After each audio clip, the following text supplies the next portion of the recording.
Ika-27 Kabanata. Sa pagtatakip silim. May nagaganap na malaking handaan sa tahanan ni Kapitan Tiago. Nais niyang mahigitan ang mga taga-lalawigan dahil pinagmamalaki niyang siya ay taga Maynila. Ang pagpapagitang tao ay isa sa ugaling madalas gawin ni Kapitan Tiago.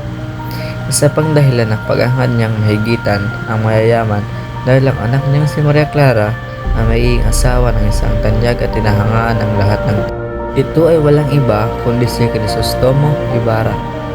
Nang dumating si Kapitan Tiago sa bayan ng bisperas ng pesta, binigyan niya si Maria Clara ng isang relikaryo. Samantala, nang makadaupang palad ni Kapitan Tiago si Ibarra, ay minungkahi niya sa binata na ang ipapangalan sa ipatatayo niyang paralan ay paaralan ni San Francisco. Nang magdatingan naman ang mga kaibigan ni Maria Clara, niyaya siyang mamasyal, subalit pinagsabihan siya ng kanyang ama na umuwi agad sapagkat darating si Padre Damaso. Inibitahan naman ni Kapitan Tiago si Ibarra na magapunan sa kanilang tahanan upang makaayos na rin sila ni Padre Damaso. Subalit, nagdahilan na lamang si Ibarra na may hinihintay siyang panauhin. Sinamahan ni Ibarra ang mga katalagahan sa pagmamasyal. Kapansin-pansin ang kagandahan na taglay ni Maria Clara. Kaya't ang lahat ng mga kasalubong niyang kaibigan ay napapatingin at tumahanga sa kanyang mababanag na kanyang mga mata at kasiyahan. Tapos ng ilang araw, umahagi sa beteryo. Siya ay punong-puno ng buhay sapagkat lahat ng makita niyang bagay ay may kulay at may saysay. Halos lahat ng kabahayan ay maliwanag at maririnig ang masayang musika na naghahari sa lansangan. Sinalubong sila ni Sinang nang matapat sila sa bahay ni Kapitan Basilio at niyayang pumanhik muna sa kanilang bahay. Napakaraming bisita sa loob ng kanilang tahanan.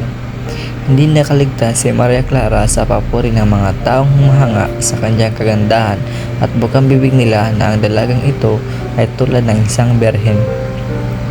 Samantala, nang makita ni Kapitan Basilio si Ibarra, kinausap niya ito ukol sa salaping ibabayad sa kanya sa pagtatanggol sa kanyang ama. Sinabi niyang nais niyang ibigay na lamang ang salapi upang maging sahod ng magiging guro sa itatayo niyang paaralan. Si Kapitan Basilio kasi ang tumayong tagapagtanggol ni Ibarra at nanalo sa usapang tungkol sa mga namayapang si Don Rafael Ibarra. Nang mapatapat ang mga kaibigan sa kumbento, ay napansin ni Sinang ang liwanag na nagmumula rito. Nagkaroon ng pagtataka si Sinang dahil ngayon lamang nangyari na magbukas ng ilaw si Padre Salvi dahil madalas itong patay upang makapagtipid ng gas. Malaking ginagawa siya dahil malaki ang babayaran niya sa pagkakaroon ng maraming panauhin. Una ni Sinang na makita niya si Padre Salvi. Pero sigurado ako ang pagbabayarin niya ay ang kanyang mga sakristan. Dugtong pa niya.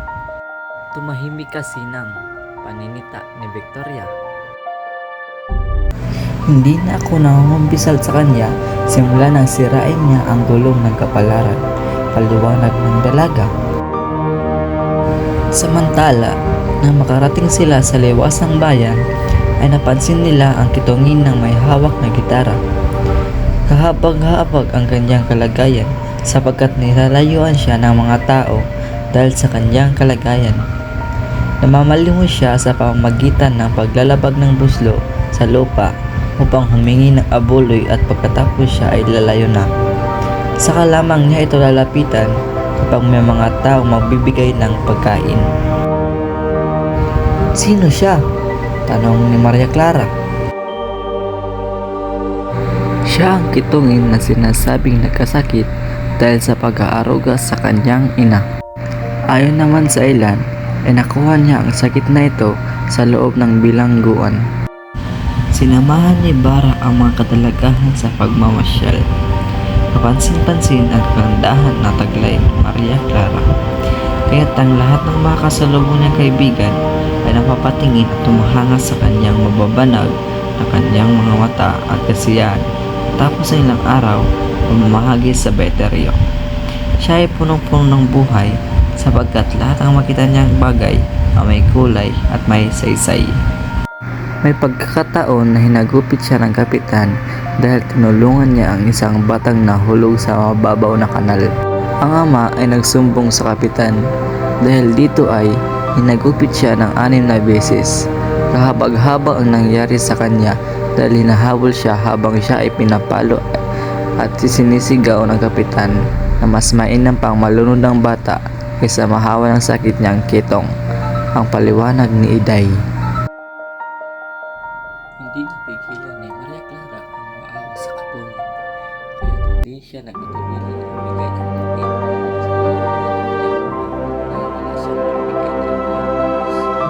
Pagkakamakin sa gusto at palumahay doon inangkan.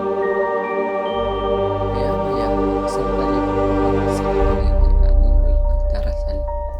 Dahil dito, itinanong ni Maria Clara sa kanyang kasintahan kung tinulungan ba niya ang babaeng ito. Ayon kay Ibarra, marami kasi siyang inaasikaso, subalit tutulungan raw niya sa oras para magamit niya. Pinalahan siya na mag-ingat sa pagkakas dahil may kinalaman siya sa mga bagay na ito. Samantala, nang ito na pinakilagyan ang Maria sa sisa, tinanong ni Ibarra kung ano ang ginagawa nila sa babaeng baliw. Hinuhuli namin siya sa palang panggugulo, sagot ng sibil. Agad-agad naman kinuha ng kitungin ang kanyang bakol at siya ay biglang umalis.